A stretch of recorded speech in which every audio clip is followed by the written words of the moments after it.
네, 945번입니다. 자, 두 개의 2차 함수에 대하여 물음에 답하시오. 1번이에요. 임의의 실수 x에 대해서 다음에 항상 성립하도록 하는 a 값의 범위를 구하시오. 이 문제는 우리가 계속해서 봤던 문제죠.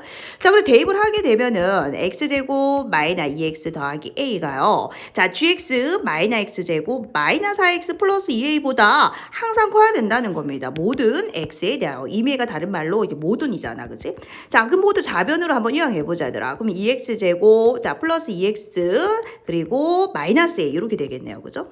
자, 요게 이제 항상 0보다 이제 커야 한다라는 거거든. 자, 그럼 우리가 이제 그래프로 접근을 해야 되죠. 2차 부등식은. 아래로 볼록인 거 보이십니까? 왼쪽에 있는 요식 보이시죠? 자, 이 y가 아래로 볼록입니다. 그런데 항상 0보다 커야 된다는 거죠. 임의의 실수 x에 대하여. 모든 x에 대해서 얘가 항상 0보다 커야 되니까 어떻게 돼야 돼요? x축 위에 이렇게 붕 떠 있어야 되겠죠. 자, 근데 우리는 알고 있습니다. x축하고의 요 교점이, 이 교점이 뭡니까? 방정식의 두근이지 않습니까? 그런데 x축 위에 붕 떠 있어야 되니까 여러분 방정식에 근이 없죠? 실근이 없다는 소리입니다. 자, 실근이 없으니까 판별식 t는 0보다 작다라고 하면 되겠죠. 자, 근데 얘들아 x의 계수 짝수니까요. 얘 4분의 d 0보다 작다 하면 끝나는 거야. 자, 그럼 4분의 d 불러볼까요? b 다시 제곱 빼기 ac 그럼 플러스 2a 되겠죠. 자, 얘가 0보다 작으면 되더라. 자, 그럼 2a는 마이너스 1, 자, a는 마이너스 2분의 1보다 작기만 하면 된다라는 겁니다. 다시 말하면 1번은 우리가 계속해서 풀어왔던 거죠. 전혀 어려운 게 없어요. 자, 중요한 것은 2번입니다, 여러분. 2번 조심하셔야 돼요. 자, 2번 별표 한번 해주세요. 자, 이건 뭐냐면은요. 임의의 실수 x1, x2. 아까는 뭐였어요? 아까는 임의의 실수 x였죠. x. 그죠? 같은 x라는 거예요. 같은 x. 근데 요 두 번째 문제에서는요. 이 x1, x2 두 개를 가져오겠다는 소리입니다. 다시 말하면 이 둘은 같을 수도 있고 다를 수도 있다라는 거예요. 자, 임의의 실수 두 개를 가져왔을 때 무조건 요게 대응하는 함수값이 요거에 대응하는 함수값보다 커야 한다라는 거예요. 무슨 말인지 한번 같이 봅시다. 자, fx 그래프를 그려볼 건데 자, fx는 축의 방정식이 어떻게 됩니까? x는 1이죠. 자, 얘는 축의 방정식이 어떻게 돼? x는 마이너스 2고요. 자, 그래프 모양에는 아래로 볼록, 얘는 이제 위로 볼록이고 폭은 같습니다. 그죠? 자, 폭은 이 절대값이 같기 때문에 자, 폭은 같다라는 거죠. 자, 그래서 어떤 상황인지 쌤이 그래프 한번 그려볼게. 자, gx는 대칭축이 x는 마이너스 2니까 자, 먼저 얘부터 그려보고 자, x는 1은 자, 오른쪽에 있겠죠? 이렇게 한번 그려보자고. 자, 여기가 x는 마이너스 2고 얘 x는 1이라고 딱 체크해봐봐. 자, 그러면 얘는요, 위로 볼록이니까 위로 볼록이 되도록 그래프를 하나 그려가지고 움직여볼까요? 자, 이렇게 한번 가져와 보시고. 자, 얘가 이제 gx입니다. 자, 얘가 gx고. 자, 그 다음에 fx는 아래로 볼록이죠. 자, 아래로 볼록인 거 하나 가지고 와가지고. 자, 움직여 봅시다. 자, 여기가 대칭축이죠. 대칭축 되도록 이렇게 한번 가지고 와봤어.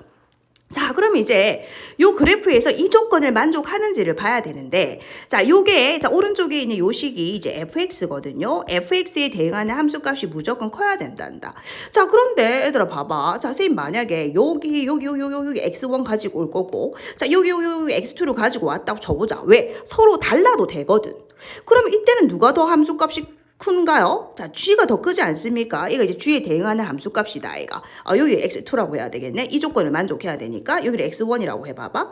자, 그럼 요 함수값이 f의 x1이고요. 요 함수값이 g의 x2인데 만족합니까? 만족하지 않죠? 이 g값이 더 크지 않습니까? 그죠? 자, 그러면 요런 그림은 이제 되면 안 된다라는 거예요. 그러면 이제 이 상황을 어떻게 만들어요? 항상 내가 어떤 두 개를 가지고 오더라도 어떤 서로 다른 두 개를 가지고 오더라도 누가 더 커야 돼? 얘가 무조건 더 커야 된다는 거예요.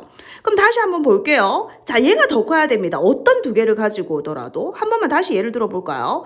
자, 만약에 여기 x2라고 해봐봐. 자, 요 x1이라고 해봐요. 됩니까? 이 조건 만족합니까?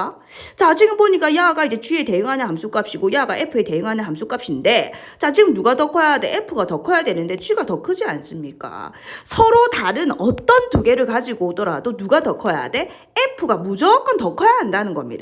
어떤 두 개를 가지고 오더라도. 그래서 얘를 어떻게 해주면 되느냐? 쭉 올리세요. 다시 말하면 이 f라는 이 함수의 최소값이 얘죠.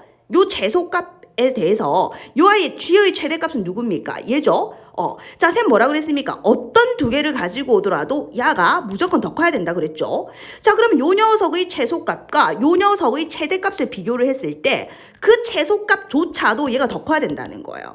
무조건 어떤 두 개를 가지고 오더라도 이 f에 대응하는 함수값이 더 높게 있어야 된다는 소리거든. 더 높게 있어야 돼요. 그래서 f라는 i는 최소값이 존재하고 g라는 i는 최대값이 존재하는데 그 f의 최소값마저도 이 g의 최대값보다는 어떻게 돼야 된다는 소리입니까? 커야 한다 이 소리인 거예요. 그래서 이 문제는 어떻게 풀어야 되느냐? 자, fx의 최소값조차도 자, gx의 최대값보다 어떻게 돼야 돼? 커야 된다는 거죠. 자, 요렇게 됐을 때 내가 어떤 두 개를 가지고 온다 하더라도 자, 여기 x, 자, 2, 여기 x1 어떤 두 개를 가져온다 하더라도 무조건 f가 더 클 수밖에 없는 거죠. 맞나? 그래서 요 2번 문제는요, 1번 문제하고 완전히 다른 문제입니다. 그래서 요거는요, 여러분 꼭 기억해 주셔야 돼요. 왜냐하면 1번 유형은 우리 앞에서 문제 많이 봤죠. 근데 2번 유형은요, 잘 없었거든요. 자, 그래서 이 낚이시면 안 돼요. 이거 판별식으로 푸는 거 아닙니다. 자, 임의의 두 개. 어떤 두 개를 가지고 오더라도 누가 더 커야 돼? f에 대응하는 함수값이 더 크기 위해서는 f의 제일 작은 값조차도 g의 제일 큰 값보다 어떻게 돼야 돼? 크면 된다는 거죠. 크면. 이해되셨죠? 자, 그래서 f의 뭐를 찾겠다? 최소값을 찾으면 됩니다. 최소값이라는 것은 얘들아 대칭 축에 대응하는 y값을 얘기하니까 x에 1만 대입하면 그게 바로 최소값이 되죠. 자, 그래서 x에 1을 대입하면 되니까 요 1 집어넣어 보실까요? 그럼 1 빼기 2 더하기 a니까 a-1이 최소값입니다. a-1이 최소값이고 자, gx의 최대값도 마찬가지 이 대칭 축에 대응하는 이 y값이 최대값이니까 마이너스 2를 대입해주면 됩니다. 그럼 마이너스 2를 대입하면은 자, 마이너스 4 되죠. 자, 플러스 8 되죠. 그래서 플러스 2a가 되니까 자, 2a 더하기 4가 되겠죠. 이 최대값은 2a 더하기 4입니다. 2a 더하기 4. 자, 그래서 대소관계가 무조건 이렇게 되면 된다는 거죠. 자, 끝났습니다. 그래서 마이너스 a는 이렇게 되고요. 양변에 마이너스를 곱하게 되면은 a는 마이너스 5보다 작다가 되는 거죠.